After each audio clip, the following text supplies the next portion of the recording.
Welcome in here, folks, as we get ready for the last national championship of its kind from the beautiful campus of Azusa Pacific University. Baylor and Quinnipiac, two historic programs in this great sport, going at it one more time as we get ready to close out this era of NCATA action. Colin Kirkwood and Aaliyah Stark joining you here as we have been all weekend long, and why don't we take a look at how we got to this point in time and everything that's gone into things. And there you have it, of course, top four seeds making their way into action yesterday, and there we have a bit of an upset. We'll talk a little bit about that more later, but the 1 versus 3 is what we have coming up today. So glad you could join us here for this action. And Aaliyah, we've said this a couple of times here, but this is pretty exciting and pretty historic here for these two to be meeting for this national championship. It is. These are two founding programs of the sport of acrobatics and tumbling, but included in that, it's two founding coaches that have done so much for this sport and for these amazing student athletes. There's a lot of exciting things coming up all weekend long here, but why don't we take a look at the meet format here just in case you might be new and watching for the first time here today, and if that's the case, welcome. You're going to want to stay a while. Compulsory is how we'll kick things off here, and we like to refer to that as a way to warm up essentially and build into the event here, but you'll learn a little bit more about that in this introductory video coming up next. The first event is the compulsory event. The compulsory event consists of 4 heats: an acro heat, a pyramid heat, a toss heat, and a tumbling heat. These skills for the compulsory event represent the basic skills of the sport of acrobatics and tumbling. In this event, each team will execute the same skills for direct comparison. Each heat begins with a starting value of 10, and the officials will be looking for execution, body positions, and stability of structures.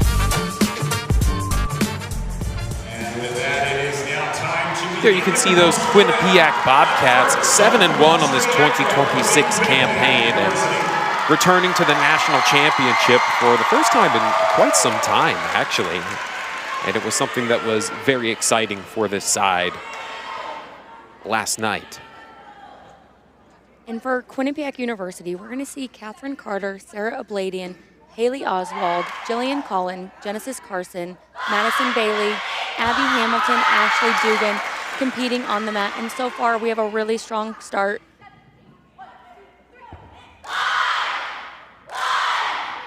Good. We're looking for really good straddle holds here, great body positions, both tops over 180 degrees.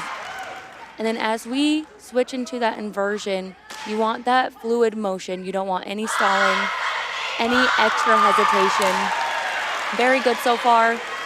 This last sequence here. Want to see stability from our bases and our tops. A little bit of a balance check there on the right, but again, overextension on those arabesques. Very good square, so no deviation on that fold down from that initial glance.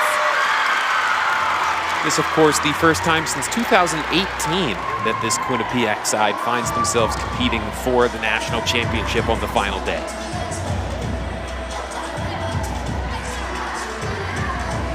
We'll take a second look at this compulsory acro, looking for height of skill on those first 2 skills, so very good job.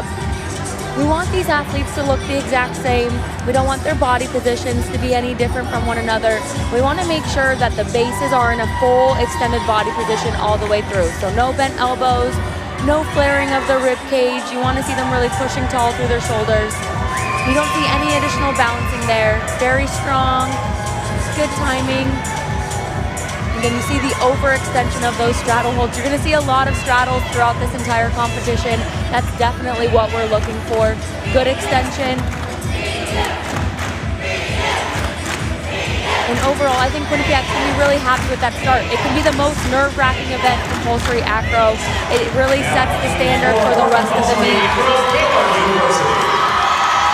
Here are the Baylor Bears, 11-0 on this 2026 campaign. And as we had mentioned yesterday, it has been quite some time since the side has been defeated in action in any way, shape, or form, let alone a championship.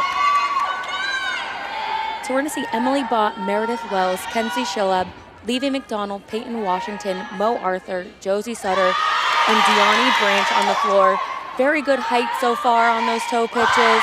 Really good extension, and you see them stop their momentum on their landing. You don't see an additional shift forward or backward from either of those tops. Looking for good straddle positions again. Good, above parallel for both. Very fluid, so that was very quick. There was no hesitation there.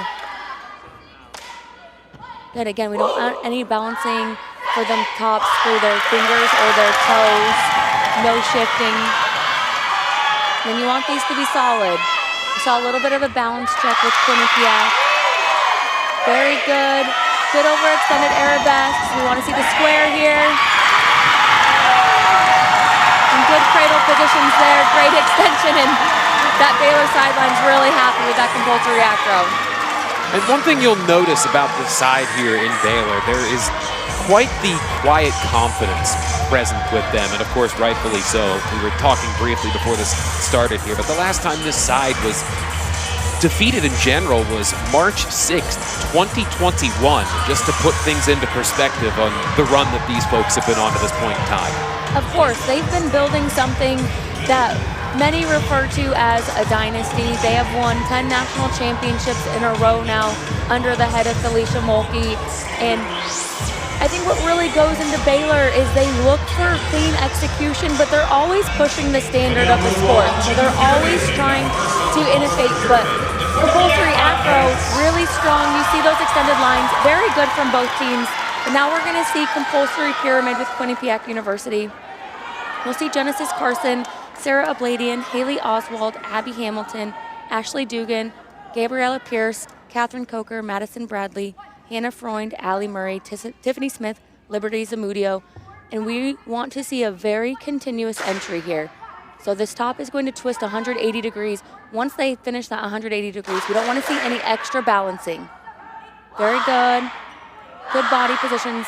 Something Quinnipiac's good with is that really overextended straddle. And very good catch there from both of those groups.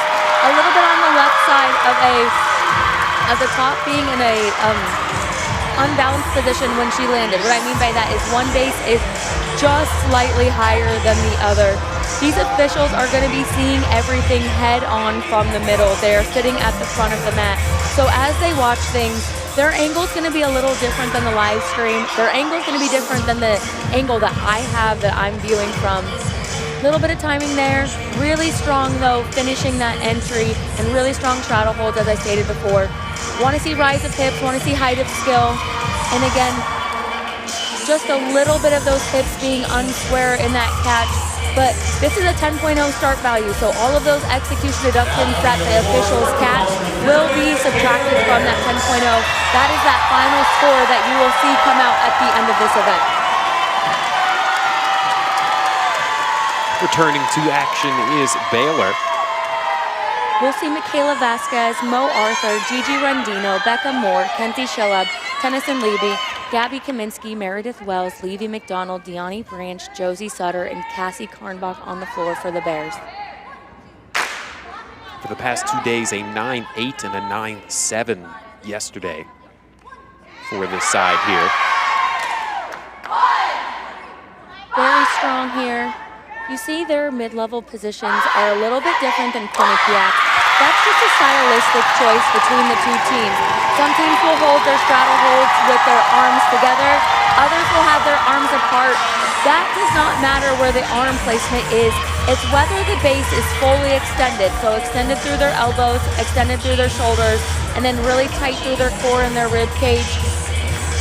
But as we watch this replay again, looking for no extra balance after the 180 up. Very clean, good timing between the two tops and the entire group. Height of skill here, very big. See on that right side, the top landed with her chest a little far up. Again, those judges are seeing it from that very front view.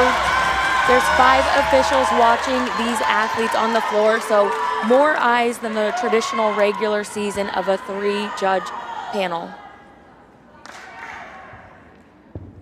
1, 2, 3, 4, 5. We'll see Quinnipiac take the floor here for compulsory toss.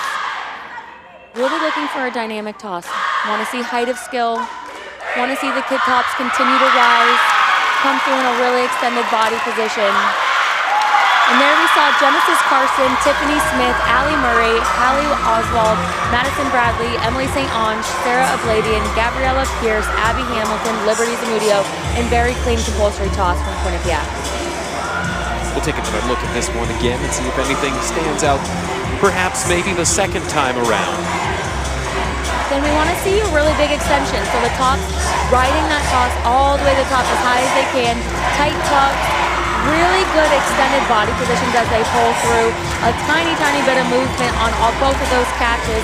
So you'll see a little bit of shifting back and forth, side to side. It doesn't just stop when the tops hit their arms, but overall top body position, absolutely gorgeous, great lines from both of those tops.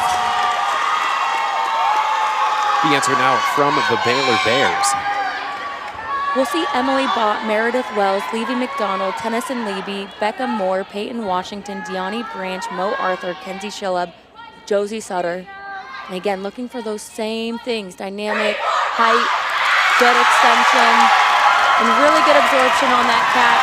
You see those back spots are catching pretty well in line with their side bases and their front bases. That is something that you really want to look for, making sure that one base is not catching higher than the rest of the bases. Another chance to take a peek here again.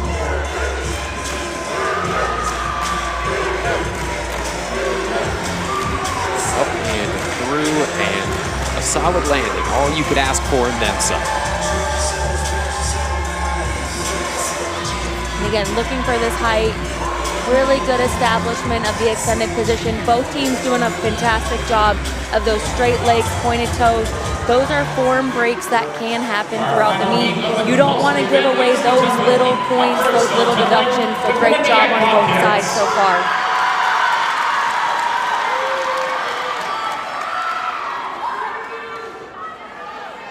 And here for Quinnipiac for compulsory tumbling, Catherine Carter, Avery Malik, Catherine Coker, Mackenzie O'Hare, Liberty Zamudio, Ashley Dugan, Sophia Rivera, Gabriella Pierce. Looking for height on these skills, looking for limited movement on landing. You're going to see either maybe an athlete take a step, take a hop, or if they just balance check for a moment, balance one side or the other side, those would be considered deductions in compulsory tumbling. They made quite a jump from the first day compared to their result yesterday. Of course, this bringing back a 7-4-5 in the win over Oregon in the semifinals. And in their first attempt against Iona in the quarters, a 7-1. They tightened things up a bit.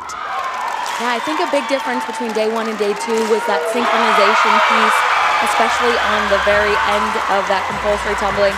And really good job again there. As you guys watch the replay coming up, you again want to look at those landings, but you also want to see before they land some extension from their body where they have already finished their flip before their feet hit the floor. You don't want to see them plant their feet and then slowly stand up. You want to see them already in that body position. But fantastic extended straddles there. So most of them well above 180 degrees, if not at 180 degrees. Feet together there, some timing. Very minimal timing, I should say, but very good feet together. And then this laid out body position, this is crucial for this compulsory tumbling.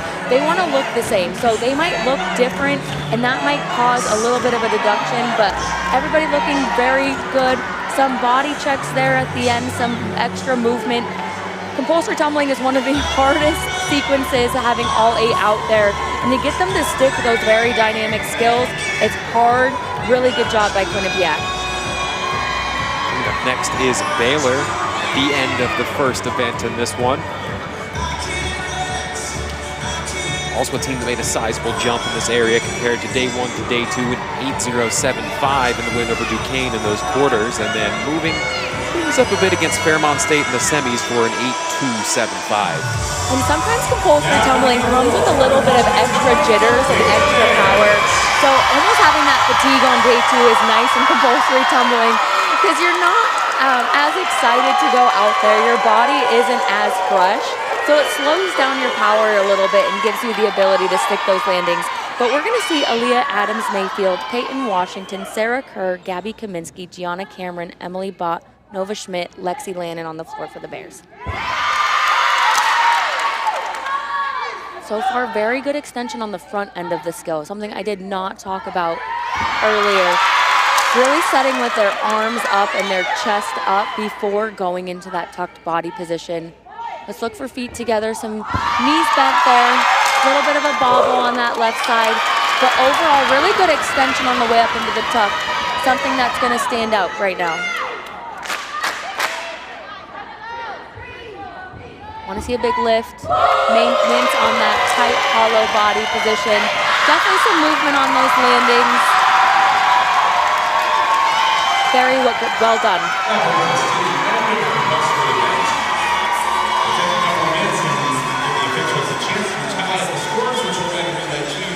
Again, you see that extra extension. You want to see that all the way through. Let's see if they can handle that. But good, 180 degrees or above.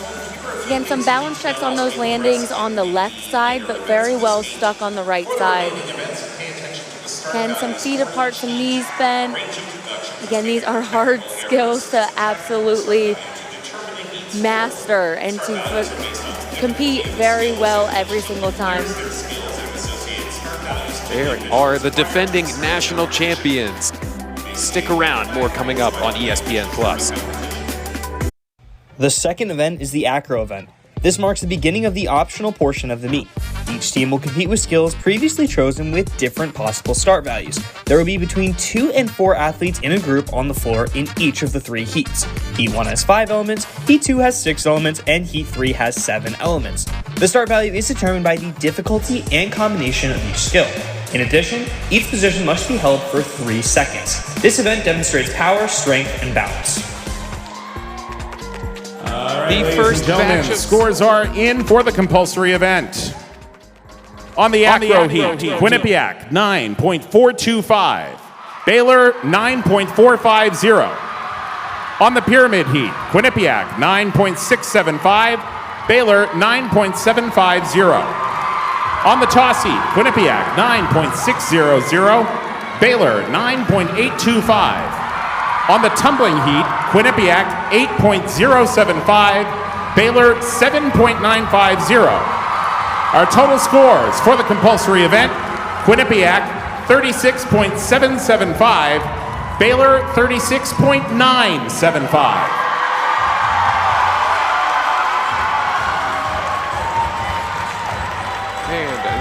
We move into our second event here, but maybe it's to the point now where both of these teams have gotten out there. You know, you got the motion, you've got the rhythm in to this point in time. As there you can see that, we've got quite the crowd of fans here today. We do. It's a really fun environment in here. I'm sure you guys can see and hear it is loud in here. Really good energy for these teams, though, competing 3 days in a row. Your body gets fatigued, but you are very confident going into day 3, knowing that you can hit all of these skills. This will be an interesting portion here for Quinnipiac as they look to come out stronger here in this second event, as they did struggle a bit yesterday. Of course, and so in this 5-element heat, we're seeing Genesis Carson, Madison Bradley, Allie Murray, and they're going to be starting at a 10.0 start value. And so far, a clean start, really good pike press through. You saw how controlled it was, but still fluid and ended in a overextended pike. You see that last skill there? That is a B skill because the very first beginning portion of the 5-element is so difficult. They're going to start at a 10.0 no matter what. So just looking to execute a clean toe pitch at the end. Another chance to see this again wherever you may be watching here this afternoon. So as this top Genesis Carson goes up, small balanced body check. Very good job reestablishing a position so that she's holding for more than 3 seconds. You want to see from that base straight elbows, pulling up tall through her shoulders and maintaining a very good rib cage. So again, not letting the rib cage flare out and making sure that it's still extending on the way up too. When I say extension for bases, that's what you would be looking for.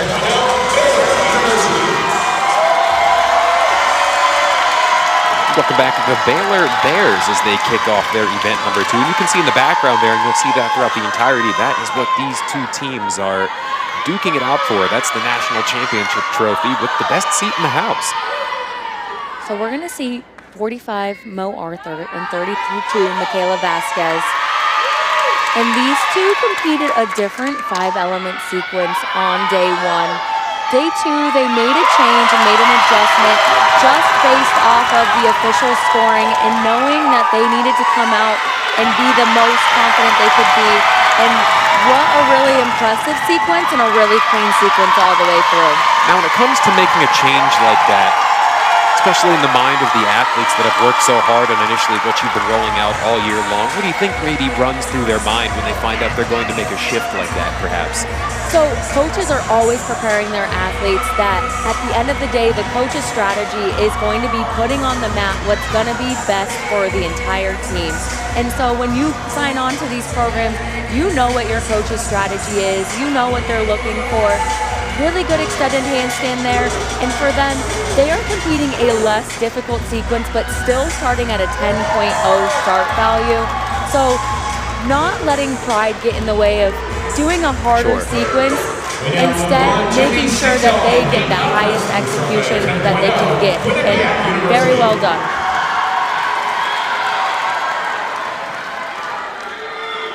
Here comes Quinnipiac for the 6 element. And again, we're looking to see them recover here. Julia Teresi, Sarah Abladian, Ashley Dugan, Genesis Carson, Madison Bradley, Abby Hamilton. Looking for extension from these bases. Don't want to see any bent elbows. Don't want to see their shoulders down. Yesterday's score of a 6.65 after just about to point out the right side there, but had a little bit of shakiness, but able to hang in there, and you can see the confidence by hanging on to that. Of course, really good fight from both of those athletes. They're going to be really happy with this 6 element, knowing that they struggled a little bit. Looking for height of skill, looking for extension. Again, that second piece of the 6 element yesterday was gorgeous. Good extension there on both of those tops hips. Maybe some timing, and again, that balancing in that first skill, some instability, but a very good job. It's easy to be really nervous after having a little bit of a mess up in the day before, and good job by both groups.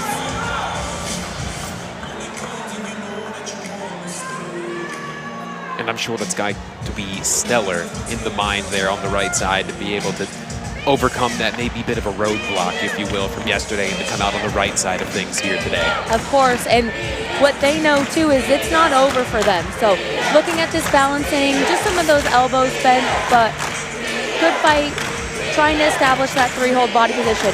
But it's not over for them in 6 element. They're competing in event finals tomorrow. So they're competing for an individual national championship in the 6 element acro, as well as the 5 element acro for Quinnipiac University. So another exciting day tomorrow. A lot of national championships on the line for these teams to compete for. Not sure if they're going to look too far ahead yet, as they want to find a way to pull off one of the biggest upsets we'll have seen in quite some time here in this one. As Marianne Powers, a founding member of this sport, looking to topple a current dynasty. And Coach Marianne Powers, she has been at Quinnipiac University for 29 years. She has built something so wonderful there with their competitive cheerleading program at first, transitioning into acrobatics and tumbling.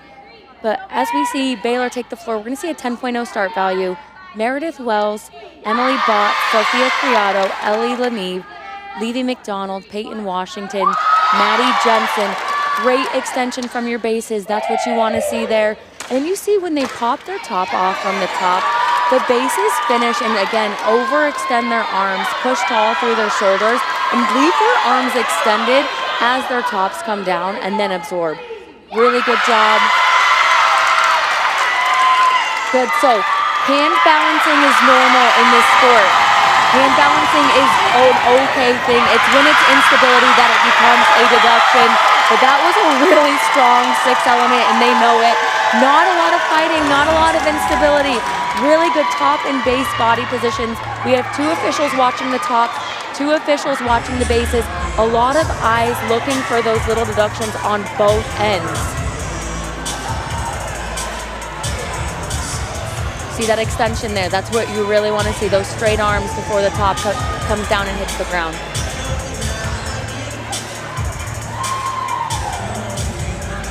Again, want extended arms here from the bases. No movement from our tops. Great body positions. You have to think at this point here in day 3, the fatigue that's going to start to accumulate in your shoulders, the traps, and all those kind of things that have been assisting to this point in time. And maybe this is when we'll shout out our wonderful athletic trainers that really focus on our student athletes' health and well-being, getting them to day 3, making sure that they are healthy. Recovery is a big deal. It is. This sport is hard, it's dynamic, but these athletes spend a lot of time in the weight room preparing for all of these skills and preparing for the fact that they would be going 3 to 4 days in a row.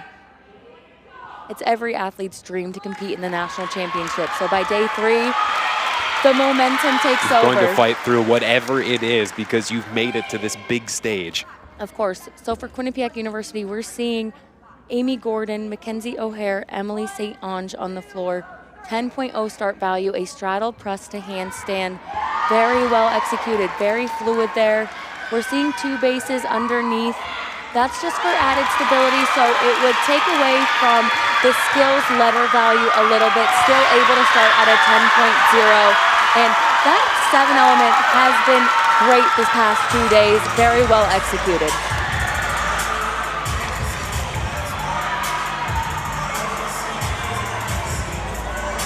(9-2) in the quarters for Quinnipiac in the 7 element, and of course in yesterday's upset victory, 9-4-5. So when you see her jump up to that handstand, you see a moment of hesitation, a moment of extra balance. Again, these deductions can range anywhere from 0.05 up to 0.5.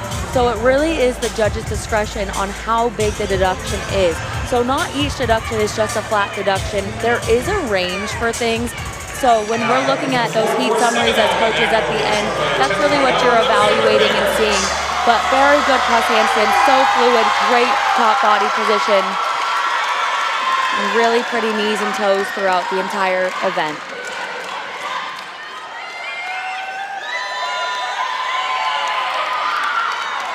Here comes Baylor. We're going to see a 10.0 start value. Sophia Criado, Levy McDonald. We saw them in the 6 element acro heat, but doing a very different sequence than in the 7 element. Good start so far. Then we're seeing this skill again that Quinnipiac just competed with 1 base underneath it. Absolute gorgeous extension from both the top and the base, no hesitation. Great established body position there. Slide to split. This is a newer skill in our sport. We're seeing only a few teams competing it in that full slide to split, and very well done by the Baylor Bears. And you say a newer skill here, but it looks like it's something that's been done for quite some time from this side here. And of course, in the initial quarterfinals victory, picking up perfect 10. And you can see why throughout this entire sequence. It has consistently been rewarded all season. These are 2 athletes that really have worked hard to establish this position in the 7 element. On a team like Baylor and a team like Quinnipiac, you're seeing such large rosters. Each athlete is fighting to maintain a starting position. Good competition. We find ourselves through 2. Stick around. Scores and Event 3 coming up after the break right here on ESPN+. Looks like it's just about that time. All right, ladies and gentlemen, scores are in for the Acro event. On the 5 element heat, Quinnipiac 9.725, Baylor 9.950. On the 6 element heat, Quinnipiac 8.950, Baylor 9.575.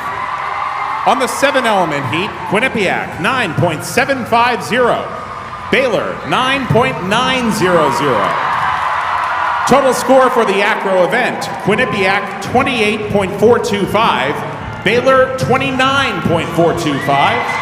Our total score after 2 events, Quinnipiac 65.200, Baylor 66.400. The margin for error is going to continue to be very slim in this one. Yes, so we're going to be seeing Baylor come in with a 3-point advantage of the overall start value, mostly coming from the tumbling event and the team event later on. But Quinnipiac's going to be really happy with those Acro scores because it's an increase from yesterday, something that they really wanted to capitalize on and did a really good showing against Baylor University there. We're going to see a 10.0 start value here. Genesis Carson, Madison Bradley, Haley Oswald, Abby Hamilton, Hannah Freund, Tiffany Smith, Allie Murray, Sarah Reneo. Looking for a good extension through our base, making sure we don't have any bent elbows, pushing strong through our shoulders and rib cage. Great 3-second hold from Genesis Carson there. Really good job establishing and then overholding both of those body positions.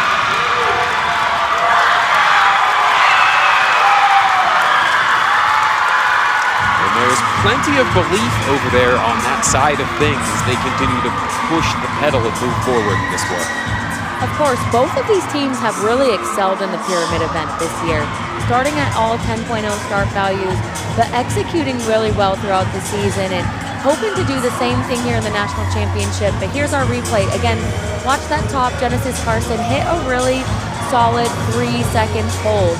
Looking for top body position to be tight through our hips, making sure that we're not hiking. That can be a little bit of an incorrect body position. So I want to see her really extend, but great pointed toes, great straight knees, and then really good pike press through as she comes down and establishes a great position without a lot of balance.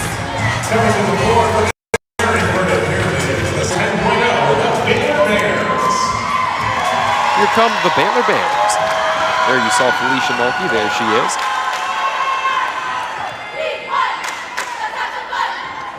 Guiding this team along, looking for another national championship. And Felicia Mulkey has been coaching this Baylor team for exactly 11 years now. Formerly the University of Oregon head coach, helping found the sport there. But this is a different inversion pyramid than they have competed all season. Again, ensuring execution, ensuring their highest execution score possible from Michaela Vasquez, Mo Arthur, Deani Branch, Becca Moore, Ellie Lamid, Cassie Kornbach, Kenzie Schelleb, Meredith Wells. Very strong pyramid, very good body position. Not a lot of balancing. That's what you want to see. Something that Baylor does a good job of, though, here in pyramids, but also as we get into tosses, is their base catch position. So you're going to watch the catchers at the end really stay strong for their arms. They're going to hold their arms overhead, stay really extended for a long time before the top hits their arms. Good body position there from both top and mid-level. Here's another look again. Good extended hips from that top there, Michaela Vasquez. Good extended hips again. Great cradle position, those shoulders and toes in one straight line. Our second heat of the pyramid event is the synchronized pyramid. Here comes the synchronized pyramid from the Quinnipiac Bobcats. And we'll see a 10.0 start value. Shifting into hand-to-foot skills, you're going to see the mid-level pressing this top over her head in an extended body position, holding it for 3 seconds and pressing it back down to her shoulders.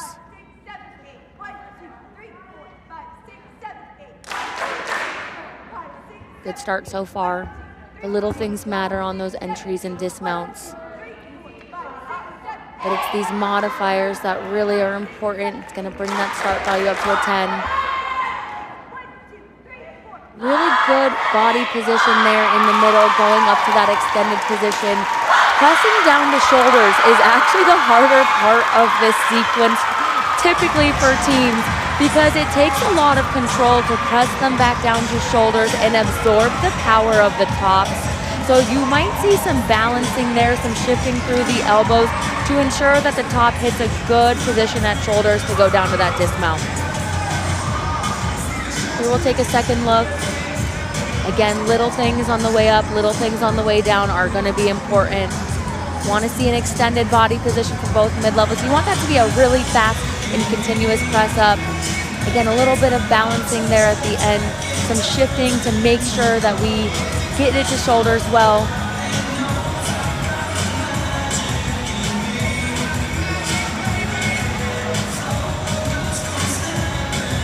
just some balancing, but good job by Quinnipiac Bobcats. Very in sync as well here, knowing what's at stake. And now we'll see Baylor take the floor. 10.0 start value, a little bit of a different pyramid. They're going to do a 180 walk-in up to the top. So again, similar body position in the middle there. That top is going to end in an extended position. But instead of pressing back down to shoulders, they're going to fall into that cradle position. Still room for error there on the dismount. Just like Quinnipiac competed, the press down, falling to that cradle has room for error too. But again, that 180 up, good mid-level body position, great top positions there. And again, they're not going to a cradle. They popped off the front down to their feet. That has room for error because it could go to the left or the right. Sometimes it doesn't always stay centered. So anytime the top pops from a base's shoulders, you want to see her stay in one straight line with her base, never deviating to one side or the other side. If they had ever made any kind of an amendment to the scoring for adding personality at the end of things, this would be a team right here that would walk off with a 10 every time. And acrobatics and tumbling is just such an exciting sport. Every team has their own personality. Every coach really allows their athletes to bring that to the table. But Baylor definitely one of those teams that loves to have fun and keep it light on the sidelines. Up first with a start value 10.0, the Quinnipiac Bobcats. Welcome back to the Quinnipiac Bobcats.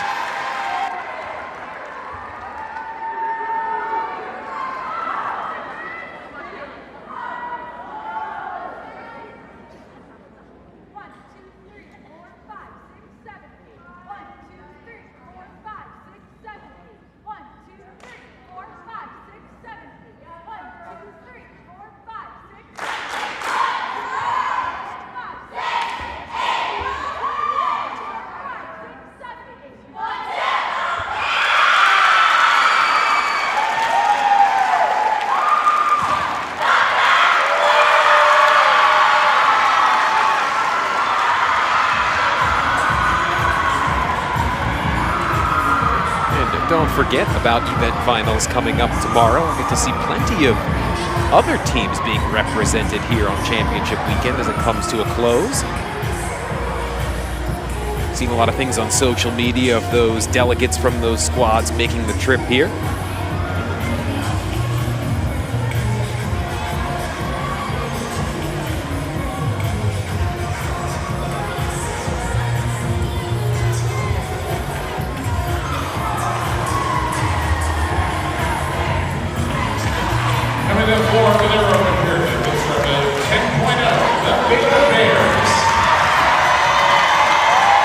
Baylor take the floor.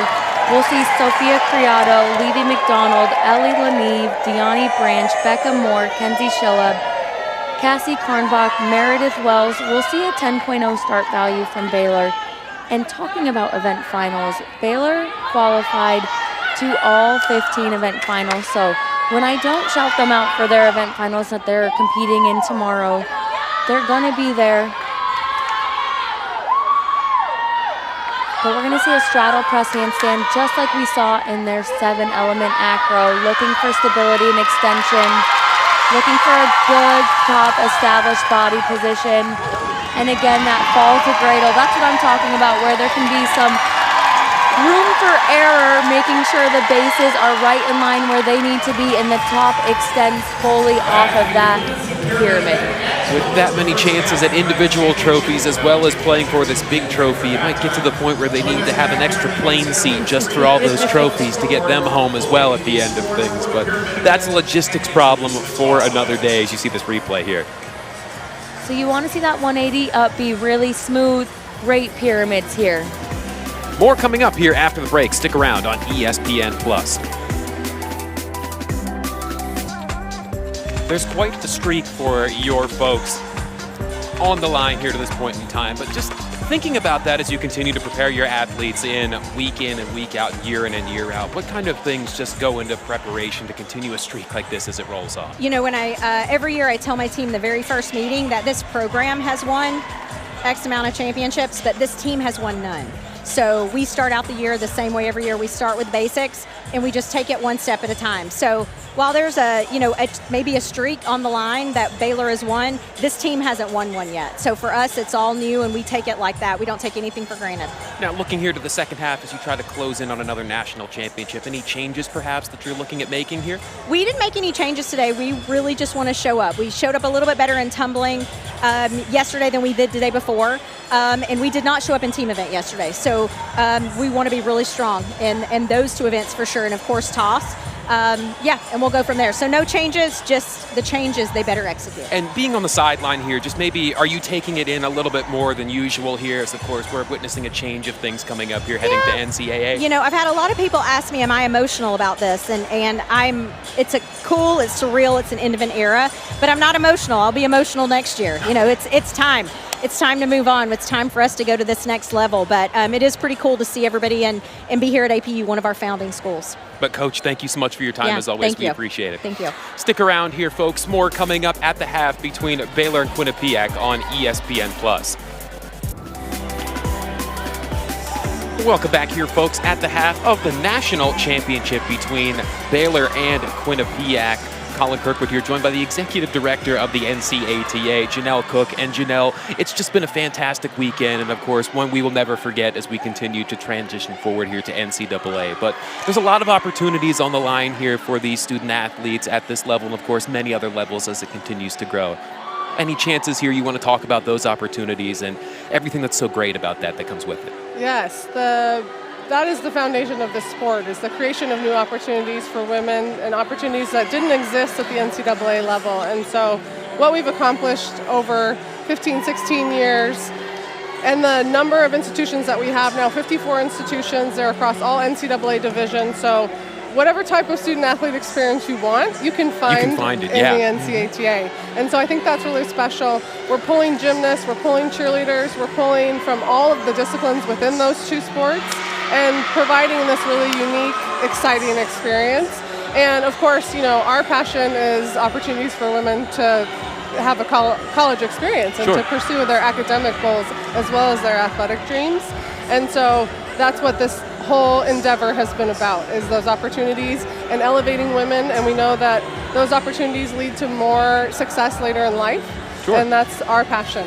But we talked about this here, of course, Charlie Baker lending us a quote about adding your sport into the portfolio of things with the NCAA. But just talk about that from your perspective here, of course, speaking with him, hearing about all those kind of things, just what that means to you. Yeah, it means a lot. It's it's the blue dot. The blue dot, that's right. It's the pinnacle of collegiate opportunities and athletic experiences. And so the recognition by Charlie Baker and all of the NCAA staff, there's an incredible staff across the board. The NCAA inclusion staff manages the emerging process. They're fantastic and very supportive. We have an NCAA committee that's formed, and so we have staff liaisons there that are helping plan that 2027 event. So yeah, it's incredibly meaningful, and it's an amazing story. You know, it's hard to believe that this was truly created at the college level as a completely new format, and to have it come and develop so far, that the recognition by the NCAA that we've done all the things that we need to do to meet their standard, and that was always our goal. So it's incredible to have the recognition, and it's really exciting for the student athletes, especially. Janelle, thank you so much for your time. We appreciate it here. Thanks, Stick around as more action coming up here after the half on ESPN+. And welcome back here, folks, as we continue to approach the second half between Baylor and Quinnipiac. Colin Kirkwood joined Matt side here by the coach of the Quinnipiac Bobcats, Mary Ann Powers. And Coach, just watching you overcome with emotion yesterday after that result to advance to this, what was going through your mind at that point in time? That these kids have worked so hard, and they've wanted this the program has wanted it for the past few years, and we finally got here. And it's the biggest event, you know, it gets you into a championship. So what can I say? The emotion was about the kids. And then moving forward here into the second half, what should we look forward to from your side as you try to come out victorious here and end quite the streak on that other side with the Baylor Bears? I need the second half to be as strong as it was yesterday. I need our tumbling rounds to be that strong. I need them to squeeze and fight for every inch. I need the toss rounds to be as good as they were. And then that team routine was dynamic, and I feel like the officials awarded those corners that we've worked so hard on. And then maybe perhaps when you came out here today, what was maybe going through your mind as you were taking it in here, of course, with changes coming up NCAA-wise, maybe spending a little bit more time looking out on that mat here today and just thinking back on some great memories? Just gratitude. Gratitude for the universities that saw the vision. Gratitude to my colleagues for the years of coming up with everything from rules, regulations, how we were going to run this sport, what would the vision be, and finally for the student athletes who have gone on to coach this sport and have kind of taken their cue from us, and their passion has brought them into it, and we just continue to grow that pool of kids who are making impact on other kids who are going into the student athlete pool. Well, Coach, thank you so much. Best of luck here in the second half. Thank you. Stick around as we will look into the second half here and see what's coming up for all of you at home next. The fourth event is the toss event. In the toss event, you will see 4 athletes toss a teammate into the air. The teammate tossed into the air, known as a top, will execute a flip or twist before being caught. There are 3 heats in this event. The synchronized toss features 2 toss groups.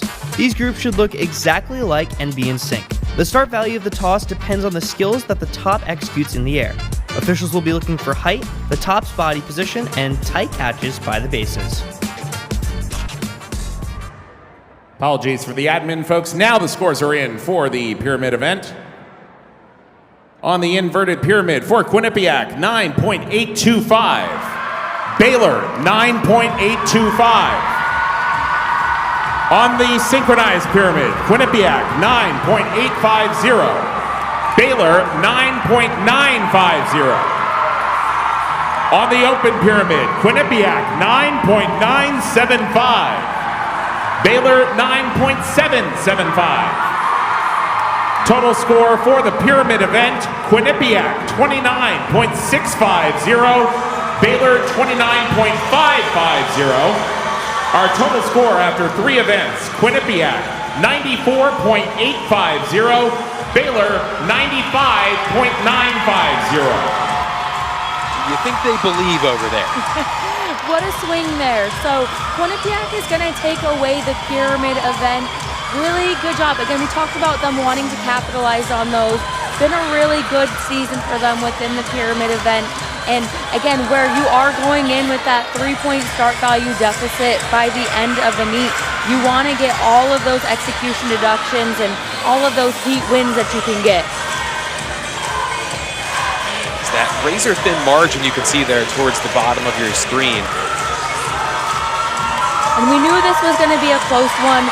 2 teams that have been around since the very beginning, 2 programs that have been founded on so many student athletes competing at this last NCATA championship, going into an NCAA championship next year. And again, this is one for the history books, the last championship of its kind.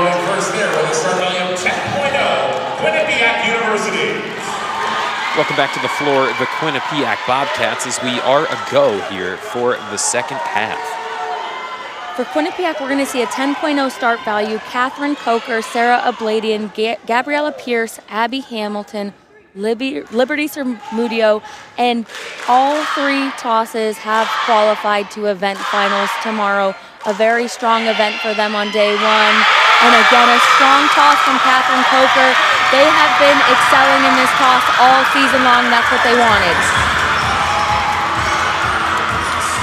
You can start to feel maybe a bit of the momentum here in this building starting to swing over to this side of things for the Bobcats. It's almost as if a lot of the air is starting to shift onto that side of things, perhaps. Of course, and this is where being in this championship for Baylor so many times at the end of the meet will come into play. You want to see Quinnipiac hitting that team event, hitting that tumbling event, but they've traditionally been really good in the toss event. Looking at this kickback double, want to see a good kick before the top starts to twist and starts to flip, making sure that she establishes a kick position and doesn't go through at a diagonal.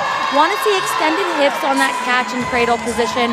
Great toss from Catherine Coker, has been all year long. Into the floor for their 450 southwest toss with a start value of 9.90. Baylor University. You can see Baylor knows what needs to be done right now. They are really trying to get focused here. A 9.9 start value, the only start value that is not a 10.0 for Baylor throughout the entire meet. We'll see Aaliyah Thomas, Cassie Karnbach, Levy McDonald, Meredith Wells, Ellie Laneve, Arabian back double toss, the only one we've seen all weekend long. Again, that's a 9.9 start value, a good executed toss. Something that Aaliyah Thomas does a good job of is hitting a good tuck position on that Arabian. As she kicks out in this replay, you will end up seeing her going a little bit at a diagonal there. That is just from where she ends up finishing her Arabian twist. A little bit of a diagonal. This is competed at the side because the judges need to be able to see the kick out position. There is no coach strategy here. It has to be a side-facing toss. Really looking for a tight tuck, good extended hips. Just those ankles and coming in at that angle affects the bases a little bit too. So again, 2 top officials, 2 base officials, 4 eyes plus that head official looking at everybody. Quinnipiac waiting for the go-ahead as they surge back to the floor.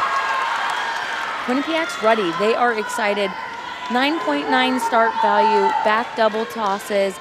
Catherine Coker, Sarah Abladian, Gabriella Pierce, Abby Hamilton, Liberty Zamudio, Julia Teresi, Allie Murray, Tiffany Smith, Haley Oswald, Madison Bradley. Really want to see their ankles squeezed together here, something we've seen from them. Good catches there from those spaces, and Quinnipiac knows right now they need these tosses, they need these execution scores to continue to move forward after a great pyramid event.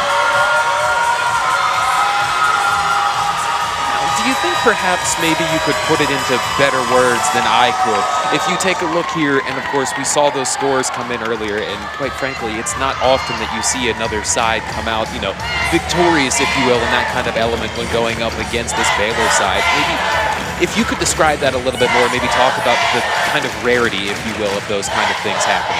Yeah, so Baylor, again, while they are sitting here and setting the standard as far as start values go through our sport and the skill set that you're seeing, they're also setting the standard for execution. And that's something Quinnipiac has done a great job of. They know that they're a good team when they have straight legs, pointed toes, fully extended bases, fully extended tops. Coach Marion Powers knows what it takes, and you're seeing Quinnipiac really believe in this right now on day 3 in this championship final. And again, that toss event, very good synchronization, good hip position. Really want to watch catch positions here on Baylor in comparison to Quinnipiac, making sure that the top's body position is in a hollow body and that their toes and their shoulders are in one straight line. So you're going to see that there from Baylor, landing in that hollow body, landing with their chest not more elevated than their toes. That means that their back spot is in the position that they need to be. Good kickback double there. Peyton Washington, Tennyson Levy, Mo Arthur, Deani Branch, Nova Schmidt, Ashlyn Tannehill, Cassie Karnbach, Levy McDonald, Meredith Wells, Ellie Laneve. Watch this replay. You want to see a kick before that twist and that spin. Little bit of shift and movement on the right there. You see it go back a little bit over the back spot. Just not utilizing the kick to the fullest extent. So it ends up taking her back because she didn't get her full normal kick. Again, just causing that shift, but good recovery from the bases, not giving up any steps there. And for those who might be curious if this happens to be your first time joining us here, hopefully, for one, we hope you're enjoying it, that you stick around for more of this great action here. But since 2011, only 2 institutions have raised a national championship trophy for this great sport. The University of Oregon, as well as Baylor, who you're watching here today. Last won by Oregon in 2014. And that's where Coach Felicia Mulkey comes into play here. Starting that program at Oregon, taking the position at Baylor, and really her first year at Baylor, it was close all year long. And they came out victorious, and again, she has won those national championships. She creates a national championship culture, but good toss event from Quinnipiac. Rounding out in the open toss is Julia Teresi, Allie Murray, Tiffany Smith, Haley Oswald, Madison Bradley, 9.9 start value. Again, all of these we'll see tomorrow again in event finals. But good top body position. You want to see her come in square. You don't want to see her ankles come into the side there at the end. So a little bit of that angle shift, very good correction by the bases though to try to hide it. Great body position though. You see extended hips, you see knees straight, legs are pointed, and a little bit of that ankle separation. There's that national championship trophy. We said earlier, one of the best seats you could get in the house over there on the other side of the mat. And that's all of these athletes' dreams from the time that they're young athletes, whether they're in the sport of youth acrobatics and tumbling or coming from gymnastics, cheerleading, power tumbling, acrobatic gymnastics. They've dreamed of this moment for so long, and acrobatics and tumbling now is giving that opportunity I think to it just comes so down many to the athletes. fact of being a part of something bigger than yourself. Of course, and that's what this sport is. It is something so much bigger than all of us, but that national championship, it represents so much more than just a win. It represents a culture, a family, a sisterhood to all of these athletes, and you know, it's a nice reward at the end of a very taxing season.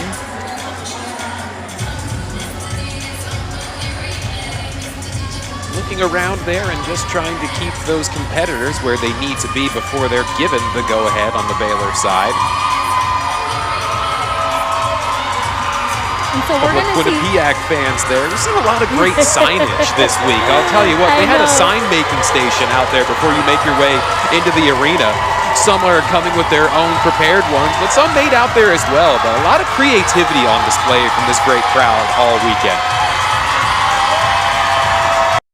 And what a fun national championship stage. Again, this is a history book one. And Quinnipiac back since 2018 here on this stage. Their fans are hungry and their athletes are hungry, and their coaching staff is definitely hungry. You're going to see their assistant coaches all have competed for Quinnipiac University. Such a great, great program. But here we go. We're going to see Baylor 10.0 start value. Peyton Washington, Tennyson Levy, Mo Arthur, Deani Branch, Nova Schmidt. Same skill they just competed in the duo toss. Just get to do it on your own timing, and not have to synchronize with another group.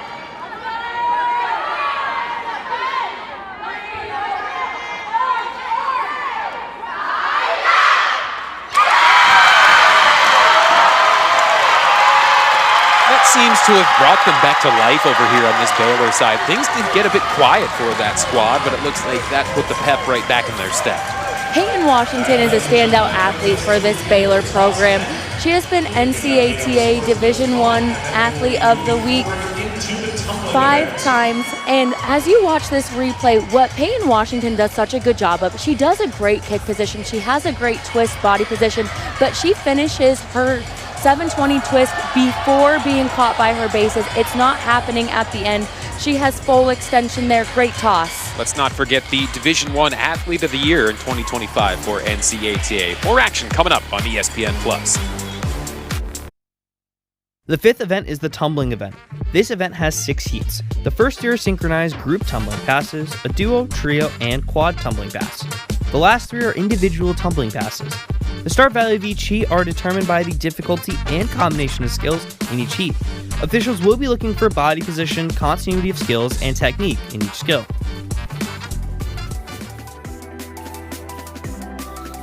Look at this facility here on the campus of Azusa Pacific University, another founding member of this sport, as we've been celebrating the history of the NCATA all weekend long. Not done yet, of course. More action coming up on Sunday. Maybe we can talk a little bit more about event finals here. And like we said, there's going to be a lot more organizations being represented tomorrow, and that's one of the things I personally like to enjoy the most about that day. It feels as if it's kind of an all-star game for the toss event. Seeing all those uniforms out there on the On the 450 salto toss, Quinnipiac 9.700, Baylor 9.500. On the synchronized toss, Quinnipiac 9.350, Baylor 9.250. On the open toss, Quinnipiac 9.675, Baylor 9.900. Total scores for the toss event, Quinnipiac 28.725, Baylor 28.650. Our total score after 4 events, Quinnipiac 123.575, Baylor 124.600. we were saying, of course, coming up tomorrow with the event finals, it kind of gives a bit of an all-star game feel, if you will, seeing all these teams represented. Of course, so we're going to see the top 4 teams from day 1 of this competition qualify, but then we're going to see at-large qualifiers. Those are schools that have competed at the highest level throughout the entire season, adjusted averages, dropping the highest execution score from the season, dropping the lowest execution score, coming to compete tomorrow. But here we go, kicking off the tumbling event, 10.0 start value from Quinnipiac, Catherine Carter, Ashley Dugan, 2 seniors, and we're going to see these 3 whips. What you want to see in whips, we want to see them to be fast and dynamic, never slowing down. So you don't want to see them keep the same cadence. You want to see them accelerate and improve on their cadence. So speed up a little bit here. Watching this replay, some timing, some pipe down on those hips there in the back. Really want to see straight legs. Really good square though on this 4.5. Hips and shoulders with both of them. Extra movement on landing. Again, 10.0 start value deducted from there. A spot of improvement as we've seen their score grow over the past 2 days, especially in this duo area. Yeah, and the tumbling event is somewhere that they're going to have a little bit of that start value gap between Baylor. Baylor going in with all 10.0 start values. So really looking to gain points through execution. Again, especially coming out of that toss event with some really, really strong scores. For reference, just as we're mentioning here, an 8.475 in that duo on day 1 of competition, and then yesterday an 8.85, so trending in the right direction. Of course, and again, day 3, this is about the emotions, this is about the mentality of your program, this is about the excitement of that national championship trophy. Number 7, Emily Bott, and number 19, Lawrence Owens. So again, 10.0 start value, Emily Bott, Lawrence Owens. Lawrence Owens, a freshman, making her debut here in the national championship stage when competing all weekend all season long. Again, same pass as Quinnipiac. Get to compare apples to apples a little bit. I would say good timing from the 2 of them.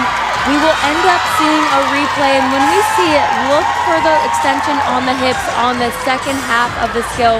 Look for straight legs, pointed toes. Again, still that timing there in slow-mo. Didn't catch that in real time. Want to see extension on the 4.5 and not leaving that shoulder behind on the landing. Officials are seeing it from the very front. They're sitting right by the floor. You're seeing it from a front angle as an official. So a little different from the live stream, a little different than live action for me, but strong from both teams. This is where we're gonna have a lot of energy and a lot of fun if we haven't already. There's that trio getting ready to roll for the Quinnipiac Bobcats, or at least a few of them spread out across your screen there. So we'll see Tiffany Smith, Avery Malick, Emily St. Ange, a junior and 2 seniors, a 9.55 start value, a round-off handspring 4.5, round-off back handspring full, which we will also see tomorrow in event finals.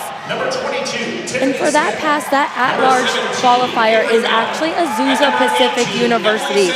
So Quinnipiac's going to take on 4 other schools, including Azusa Pacific, this host site. But here we're looking at 9.55 start value. Want to see height of skill, continuous movement, great synchronization, and they know that's what they needed to do. Now, if you had to get picky here when we go back and look at this again, what's really going to stick out to you? So for me, it is small form breaks. So they did a great job looking the same and having synchronization. That's huge. Those are those deductions that you don't want to give away. Small form breaks, a little bit of slow power. You see they straight leg their step out a little bit. So just a little bit on that back leg, lacking some power out of it. Takes 1 second or 1/4 of a second too long. Some split feet. Want to see straight legs there, good job.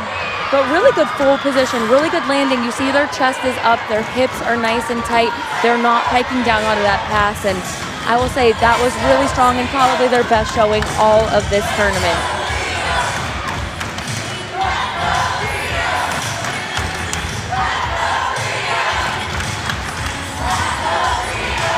There's that trio for the Baylor side. Again, 10.0 start values all around here for Baylor. We're going to see senior Aaliyah Thomas, junior Gigi Rundino, sophomore Ashlyn Tannehill. We're going to see a whip punch Arabian, round off back handspring full and a half. So similar to the last pass where you want to see the height of skill in the middle of the pass and at the end. The big difference here is you're going to see a whip bounding skill into a salto. So you want to see that whip be long and extended, having a hollow body come out of it. But then you want to see them really rise and lift into their Arabian. You don't want to see them flip over their shoulders. You want to see them go up and over their hips and continue to rise on the second half of the skill. And we will see what they come up with.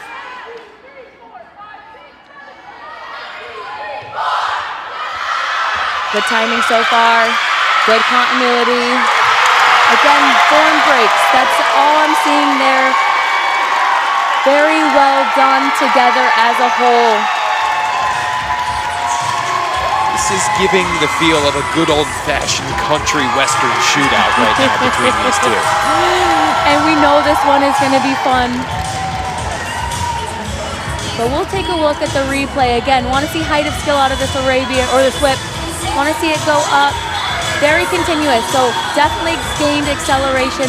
Form breaks though, so some bent knees, a little bit of those feet cross. Making sure in this whip that our feet are together. This is really hard to do. Want to see that hollow body going into that Arabian. Good job picking up that acceleration. And it's going to be a lot of fun. Again, 10.0 start value there for Baylor, a 9.55 start value for Quinnipiac in the trio. Keep that in mind when the scores come out. It's easy to assume everything is at that 10.0 because all of these skills are so difficult and look so hard. On to the quad now for Quinnipiac. Now, when it comes to the quad, of course, as you continue to expand and build on things here, we briefly touched on this yesterday, but it can be kind of crowded out there running before. Some coaches like to put them close together. Some coaches spread them out, but it's crowded because you have another 3 humans next to you to synchronize with. You want to look the same. So you might have to change your technique a little bit, whereas if you did it on your own, it might look a little bit different for you. But we're going to see Summer Reneo, Gabriella Pierce, Bella Tucker, Alyssa Esposito, 9.4 start value, a round off whip, punch to a back full and a half. We want to see the height of skill on that third skill. The first 2 skills, those 2 whips, they can be level with each other. They need to gain acceleration. But when you watch this replay, you want to see that last skill go up and really extend and not stay the same height as that whip going into that full. But what they did very good on their second pass was keep a hollow body position on their full. Again, same thing here, a little more of that pike down position, but those are 2 bounding skills into that full. There's that quad for Baylor. A couple of final thoughts before this run coming up for them. And we're going to see, again, 10.0 start value, Peyton Washington, Sophia Criado, Sarah Kerr, Gabby Kaminsky. A little bit of synchronization on day 1, something that they look to correct and fix for day 2, which they did yesterday.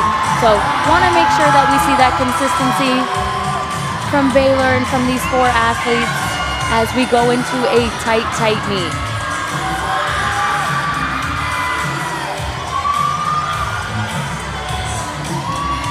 Waiting for the thumbs up from that judges table as they are working very hard here today. And something unique to this Baylor quad is we're going to see 2 of their solo passes in here. We're going to see Peyton Washington and Sarah Kerr later on in the tumbling event. They will be competing 2 different solo passes.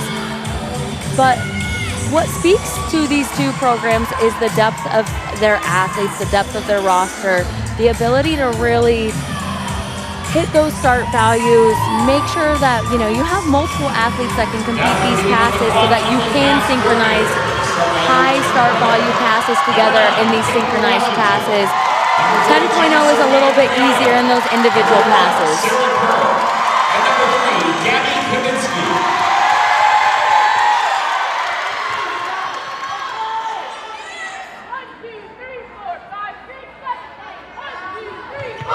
All right, looking for height of skill. All the way through, fantastic height. A little bit of that pike down in the back at the end on the full, but something they did a fabulous job of was establishing a high front tuck and a very high full and a half, and maintaining power and consistency of power and creating that throughout the entire pass. I'll take another chance to review things here. So look at that fast front tuck. Look at the height of skill on the full and a half from all of these athletes. Again, looking for tight hips here, making sure that you're squeezing and not leaving your chest down. Strong quad there. Now, like you said, we'll start to zero things in a bit on some individuals for both of the sides here, as Quinnipiac gets ready for the solos to make their way out. And there you can see the member of the Quinnipiac Bobcats. That is Summer Reno waiting to get the go-ahead, the freshman from New Jersey. We're going to see Summer compete a 10.0 start value, a round off, whip, punch, full and a half. Had a little bit of a falter in the halftime warm-up, but then competed the pass really well through to a full earlier in the quad. So as she picks up this full and a half at the end, really wants to make sure that she has her full rotation into the full and a half. Here comes Renea. Good, want power here, good extension. And didn't let halftime come into her head. She knew she needed to get that one out. That was a really good pass. Something Summer does a good job of is staying extended in those whips. So maintaining an extended body position. Wow. What a great moment there to see that. And I'm not surprised. Marion Power's so proud of all of her athletes, especially with this freshman here. Good extension through the hips on the whips. You don't see her break her form, but then going into that full and a half a little bit low, so it stays consistent with her shoulders at that whip level. You want to go up, so something that the officials will look at.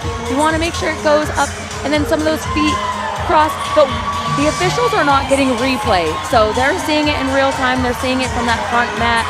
So something to keep in mind, we get to watch all the angles, all the replays, we get to nitpick, and at home, we have to remember that those officials are seeing everything very differently than we are. Summer was listed as a big-time freshman that had a huge impact by her head coach, Marianne Powers, on this program. And you can see right there, relying on a freshman right now at this point in time to go out there and execute just like that. Excellent work on that side. As we shift back over to the Baylor side, there's Emily Bott waiting for the go-ahead, the junior. Looking cool as can be from East Slip, New York. Competing on the aerial tumbling pass for Baylor, start value 10.0. So we're going to see the same exact pass competed. Again, we get to compare a little bit more. You get to stack those passes up against each other. Looking for the same thing. Extended whips, fast cadence, and then a tight extension. A little more height there. She definitely extends up into that full and a half. You see that celebration with assistant coach Kelsey Rowell, a graduate from the University of Oregon on the Acrobatics and Tumbling team, now an assistant coach with Felicia Mulkey. But fantastic job by Emily Bott. Good body position. As you watch the replay, just notice that little bit of height that she gains out of that whip. Want to stay extended here and punches up. Gets a little more height there. Good landing and great job by Emily Bott. See why she was an All-American in the 2025 season for the NCATA. Catherine Carter will step into the spotlight yet again for Quinnipiac.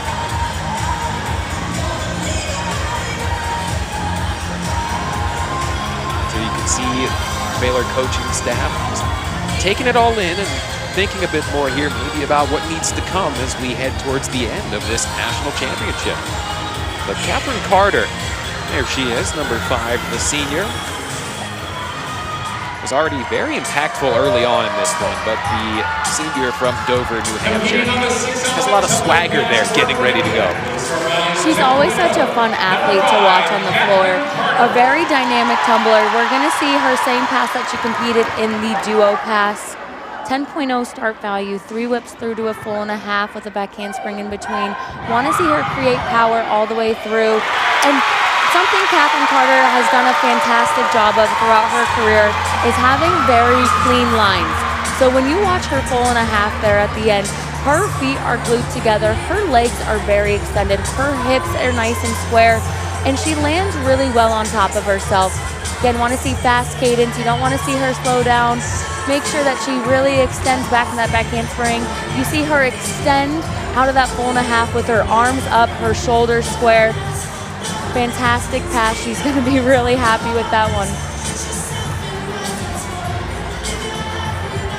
A little bit of that extra movement there at the end. So something we're going to talk about is extra movement on landing in team event. You're going to see that a little bit more there.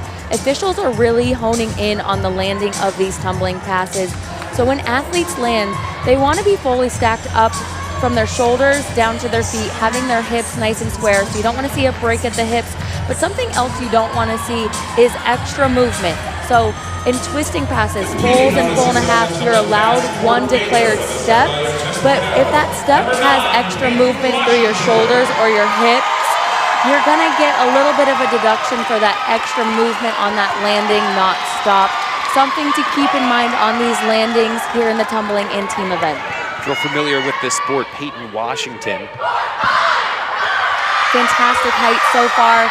Something Peyton does a really good job of is going up, extending her body lines. She goes and steps before she twists. She finishes her twist and extends again and then steps out of each of her skills. That's what she's well known for. That's why she is consistently earning the score she is seeing. But a laundry list of accomplishments for Peyton Washington. If you're familiar with the sport, it's a name that you've heard plenty of times. You can see why here. Really good straight legs, pointed toes.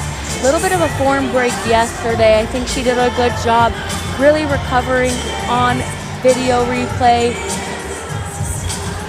Great job from Peyton Washington, a standout athlete for Baylor. A couple of notable things, including Division I Athlete of the Year last year, two-time All-American Freshman of the Year in 2024, and a host of individual championships as well. Back over for Quinnipiac. It's their last portion of the 5th event coming here. This is Esposito. Here comes the sophomore. Good, so what we're looking for in that Arabian is really the height of skill. Making sure that after her whip that she extends up into the Arabian and doesn't pike her hips into her tuck. She wants to use more of her shoulders and then let her hips follow rather than piking through her hips to get her tuck position. Gets a little bit stuck on that step out for a very quarter second. Again, officials don't get this replay that we get. Good block on that full and a half. Good landing and good celebration.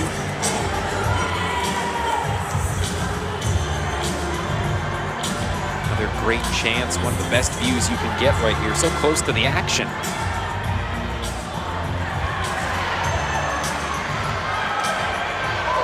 A lot of swagger there again on the way off the mat, giving that other sideline a bit of a stare down right there. And this is a good meet that we are watching. These are two teams that are fighting, and they have fought all season long to get to this moment.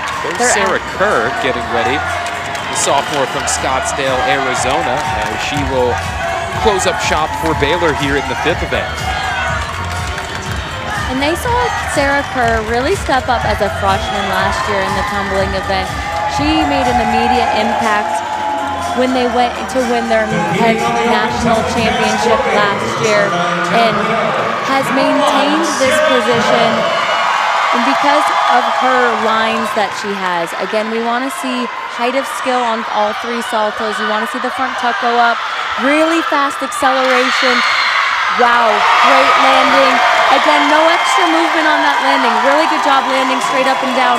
That step is just a step, not to save any momentum.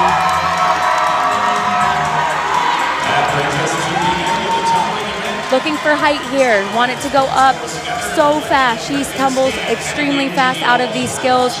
Really good tumbling event. Excited to see what these scores are going into team event. Team event coming up here after this. We will have a national champion. Don't go anywhere. More coming up on ESPN+.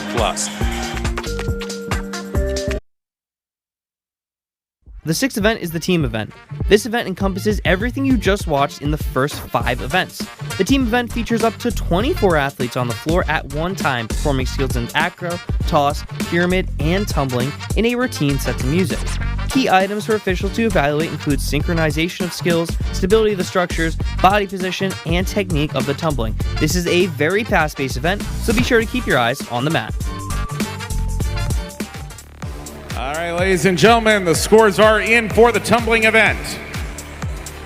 On the duo tumbling pass, Quinnipiac 9.325, Baylor 9.200. On the trio tumbling pass, Quinnipiac 8.775, Baylor 9.20. On the quad tumbling pass, Quinnipiac 8.375, Baylor 8.950. On the aerial tumbling pass, Quinnipiac 9.600, Baylor 9.725. On the 6-element tumbling pass, Quinnipiac 9.925, Baylor 9.875. On the open tumbling pass, Quinnipiac 9.600, Baylor 9.625. Total scores for the tumbling event, Quinnipiac 55.600, Baylor 56.575. Our total score after 5 events, Quinnipiac 179.175, Baylor 181.175. So quite realistically, it can be anyone's match to win here. It is. Quinnipiac just saw really good marks there in the tumbling event. The deficit that they came out with was really just a result of start value, execution. These two teams right now are on par as we go into team event. Quinnipiac's coming in with a 296.44 start value, Baylor a 299.51, a 3-point difference for these two teams. But Quinnipiac is going to be looking to synchronize these standing and running tumbling passes and hit these acros, pyramids, and tosses with good extension and good execution. They made up a lot of ground, of course, between the quarter and the semis, coming with an 87-2-4 in the win yesterday. That improving from an 84-1-4 in the quarters. And that team event yesterday is really what set them apart to get to this national championship meet. Synchronized standing, tumbling there, synchronized tosses, they all need to look the same and be on the same timing to get no synchronization deductions. Really want to see extended landings. We don't want to see our chest down on any of these tucks. You don't want to see extra hops in between any two salto skills. Good landing there from those two athletes in the middle. Great extended body position. And you see on the right, we're starting off this acro. The left 4 are all synchronized. Everybody is on their feet so far. Good, just some balancing from the left 4. Really strong there at the top though, and a strong 2 acros on the right. All is well. Great half rounds there. Not a lot of movement from bases. Good job and good extension from top. Some feet apart on those landings, but absolute gorgeous layout positions. All right, here we go, running, tumbling. Looking for synchronization on those passes that are together. Looking for landings, looking for all feet on the mat. A little bit of a low landing there on the left. All feet on the mat so far. Good job. They're happy with those. All right, 2 right pyramids are synchronized. This left pyramid can do its own thing. Don't want to see a lot of balancing in this duo pyramid on the right. Good job on that pike pyramid on the left. You didn't see the extra shift from them. Finish that 360 down on her. A little bit on her back there. A little bit in her heels. Very strong on the first set of pyramids. These two tosses are solo. They do not need to look the same. However, they do both do kickback double tosses to increase those start values. So far, a really well executed routine. Let's see, they're tumbling. Good job on the right there, recovering. A little bit of a funky landing, some timing. Good job on the left, making that pass work. A lot of absorption through the elbows, but landed that pass. And then some timing there you see on the right. Some low landings, but this is day 3. Still very well executed. Let's see this pyramid hit. Some balancing, but a good job. Do you see her balance and pike her hips a little bit? She ends up getting back up to that extended position though and holding for 3 seconds after the balance. So that's key. She's still going to get credit for hitting that skill even though she does that decent balance check there. Very good team event from Quinnipiac and a really great season from these Bobcats after being 7-1 with only 1 loss to Oregon early in the season.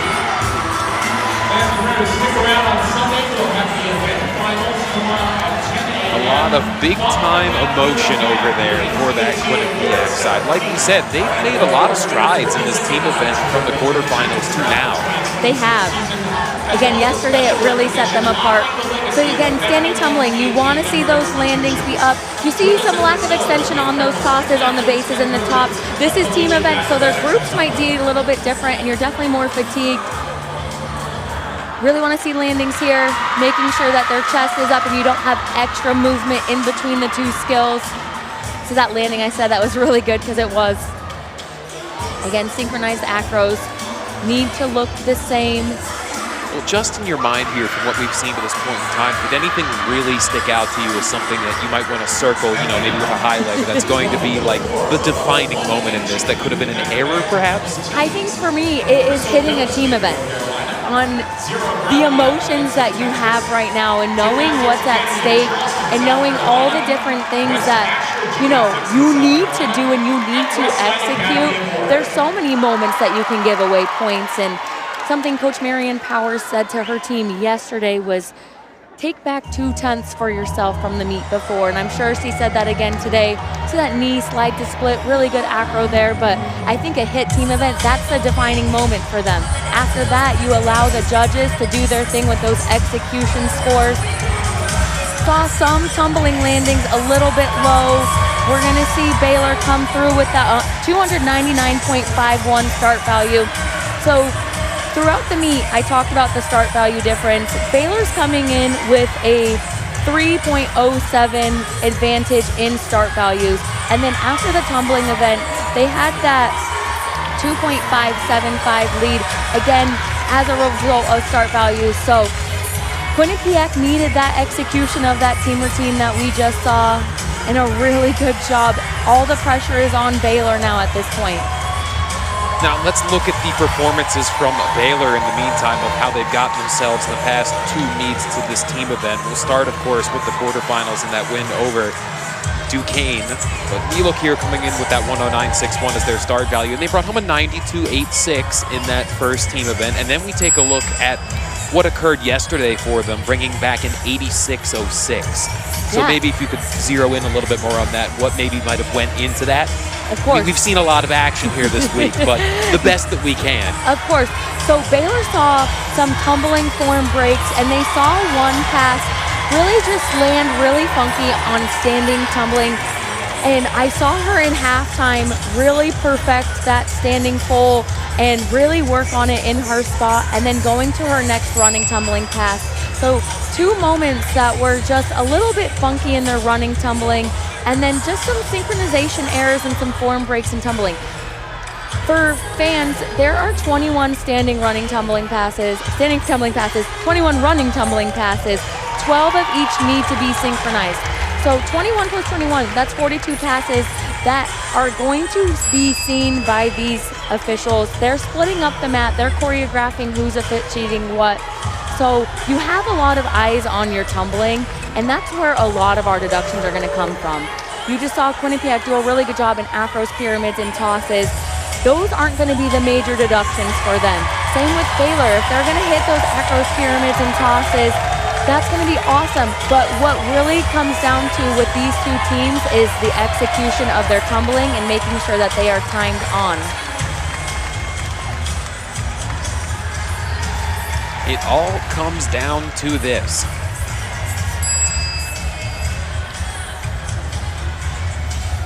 Here you can see the head coach of Baylor, Felicia Mulkey. A couple final thoughts. And I would like to think that both Felicia Mulkey and Coach Marianne Powers are so proud of where this sport has evolved to after its creation. What a powerful, powerful moment between these two coaches. And what a fun day we're gonna have. Everybody knows what's on the line here. That national championship trophy. You see those Baylor fans. They're ready to rally behind this team in the hopes of winning their 11th national championship. The Quinnipiac really coming in strong today, giving them a run.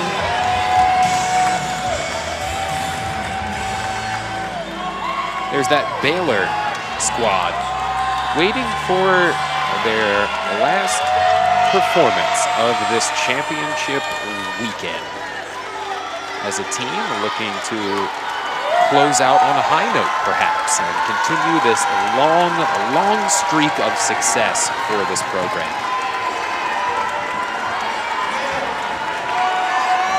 Folks, now coming to the floor for their team event. A historic run for the side from 2015 through 2025.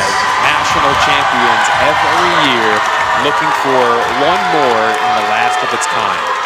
Can they punch the ticket here? Reminder, a 109.61 start value for Baylor. We're starting with standing, tumbling, all synchronized, and then we're gonna go into a really impressive acro sequence next.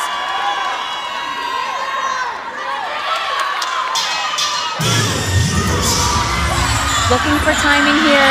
You want to see good connections. You don't want to see extra hops in the middle. Most of those athletes did a good job of being really fluid. Again, same thing, don't want extra steps. All of those hit. Fantastic standing tumbling so far. Very dynamic. Those are all going to start at 10.0. Good so far. The four middle acros are synchronized. The ones on the left and the right are not synchronized. However, you want to see execution, you want to see extended body lines, and really great acro so far from these four synchronized. And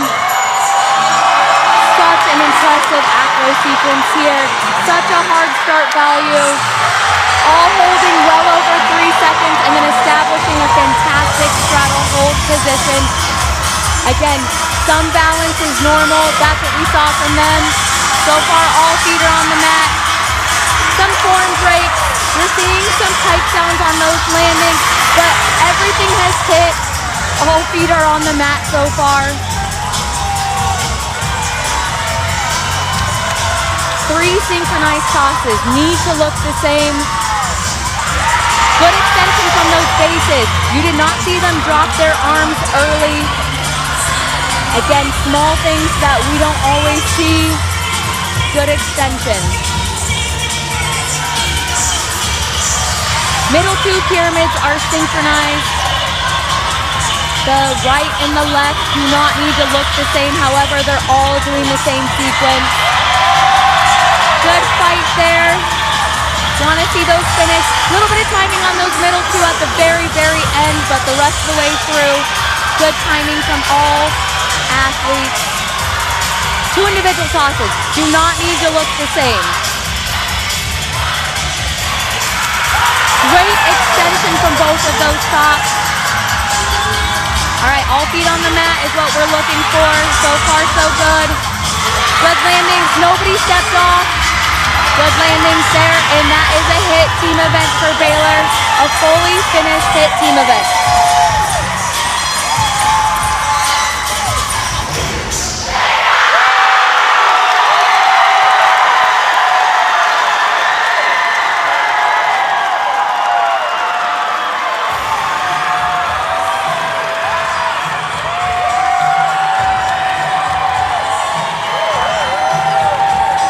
Baylor faithful, they know what they just saw, a fantastic team event. Again, both teams executing almost at their fullest. As you guys watch replays, you know what we're looking for at this point. We want to see those clean lines and those tumblings. We want to see that synchronization. And again, a very impressive acro sequence lining up after these standing full, standing tucks. Not a lot of movement in between standing full, standing tucks. You don't want to see any of those. Something to keep in mind on both of these team events. Very solid from these bases. No balance between the top and the base. What's really impressive here is top and base body position. Fully extended elbows, shoulders, hips. All of the tops look the exact same. You see some balancing there, to be expected. A little bit of instability, a really hard sequence. Great job though maintaining that 3-second hold on the handstand and then finishing on a really strong straddle body position. Again, holding for 3 seconds. We saw all feet on the mat on the tumbling passes. What I mean by that is there is a big neutral reduction if you were to step off the mat, and then a bigger reduction if you were to land off the mat. We didn't see any in this meet. A really good job by both queens of the awareness. Again, those back double tosses, you want to make sure those bases stay extended. A little bit of that feet slipping through, not getting that full height of skill that they necessarily want. Well, let's look at this pyramid. It's going to be an interesting one. When you return, we will crown a national champion here on ESPN+. Welcome back here, folks. We are moments away from crowning a national champion that will be the last of its kind here. Will it be Quinnipiac or will it continue to be Baylor? What's at stake here? Baylor winning every national championship since 2015. And Quinnipiac making a triumphant return to the national championship meet. It had been quite some time for this program. It's the first time since 2018 where they actually ironically took on Baylor in that national championship at that time in 2018. On the campus of Gannon University. What a great meet that we saw today. We saw a very closely contested meet through every single event, and we saw Quinnipiac take away some wins today in those heats to really rally against that start value advantage. Again, Baylor having that start value of a 3-point advantage going into team events. So that means that they're just competing 3 points higher of start values. So when the judges are calculating and subtracting these scores, it's from the 109 versus Quinnipiac's 106. But throughout the meet, we saw Quinnipiac overcome those start values and make sure that they are executing all of their skills. And what a fun day it's been. Don't get too sad yet, folks, as we have more exciting action coming up tomorrow with event finals. And as we talked about a few times here, that's when you're going to get a chance to see a lot more programs being represented tomorrow. Just straight down the list from Division I to Division III, you'll see some returners from out the earlier parts of the weekend, but other programs represented for the first time, such as Lander, Hawaii Pacific. When you look through all of the divisions, Division III as well, Mary Hardin Baylor out of Division III and making another appearance, and they'll show up here. Coker from Division II. And some of the teams that you've seen earlier throughout the week, Fairmont State, Augustana, Duquesne, and many more, all back to compete one more time as we put one more big, fantastic bow on top of a format as we send it off in style. Of course, and I would like to thank Coach Marion Powers and Coach Felicia Mulkey are so proud of where this sport has come. We just saw youth acrobatics and tumbling on the floor. So many different teams are emerging at this sport and at the youth level where it was created at the collegiate level. And again, an NCATA championship, the last one of its kind. Such a fantastic day, such a great day for history to be made as we go into an NCAA championship era coming up. There is that trophy over there in the bracket as well. Just have to find out which of those squares is going to find its way in the middle of that bracket. If you know what it means to bring on crazy and to choose to do it, if you've And again, a 107.69 versus a 109.61 in those start values. Quinnipiac, a little bit of that disadvantage. Can they overcome that with the execution from both teams? And what a special moment for both programs, founding members, founding special coaches. moment for just about everybody who's been involved with this to this point in time. I mean, what's going through your mind right now? There's just been such a dream for so long, and I'm tearing up right now because it's just so incredible that the NCAA has really seen how amazing that this sport is, and we've all worked so hard to this moment. Every student athlete that has ever participated in this sport. Fans, we now have the team event scores and your final. In the team event for Quinnipiac, 87.09. Baylor, 90.66. Your final scores for the meet: Quinnipiac 266.265, Baylor 271.835. Congratulations to the winner of today's meet and still NCATA national champions, the Baylor Bears.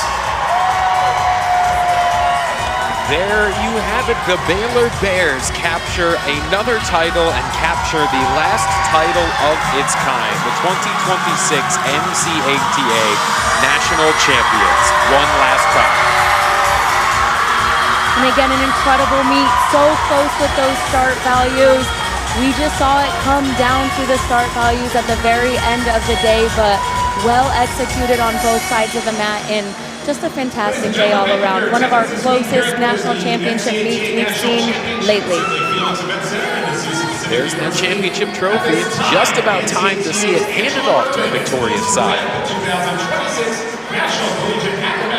This is number 11 for Baylor University, and 11 national championships is never easy. There's nothing handed to any of the athletes out on the floor. 11 times, that's hard.